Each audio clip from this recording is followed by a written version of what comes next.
கண்ணுக்கு கண், பல்லுக்கு பல். பலருக்கு அது நிறைவு தரும். அவங்க செஞ்சாங்க, நான் செஞ்சேன். இயேசு மன்னிக்க சொல்கிறார். இன்னும் ஒரு படி மேலே போய் நம்மை காயப்படுத்தியவர்களை, துன்புறுத்தியவர்களை மன்னிப்பதோடு மட்டுமல்லாமல் அவர்களுக்காக ஜெபிக்க சொல்கிறார். அவர்களுக்கு ஆசி கூற சொல்கிறார். அப்படி செய்தால் என்ன நடக்கும்? நம் உள்ளத்திலே ஒரு ஆன்மீக அமைதி குடிகொள்ளும். நாம் புனிதத்தை நோக்கி நகர்வோம். நமக்கு அது பெரிய கடவுள் கொடையாக மாறும்.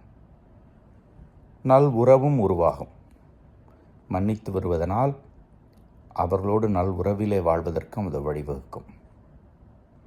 இயேசுனுடைய இந்த ஆன்மீக பயிற்சியை ஒருவரிடம் ஆரம்பிப்போம். மனத்தாங்கள் இல்லாத மனிதர்கள் இல்லை. யாரை பிடிக்கவில்லையோ, யார் நம்மை காயப்படுத்துகிறார்களோ அவர்களுக்காக இன்றைக்கு ஒரு 5 நிமிடம் ஜெபிப்போம். அவர்கள் நன்றாக இருக்க வேண்டும், அவர்கள் ஆசீர்வதிக்கப்பட வேண்டும், கடவுள் அவர்களுக்கு துணை இருப்பாராக என்று வாழ்த்தி ஜெபிப்போம். உங்கள் வானகத்தந்தை நிறைவுள்ளவராய் இருப்பது போல நீங்களும் நிறைவுள்ளவராயிருங்கள்.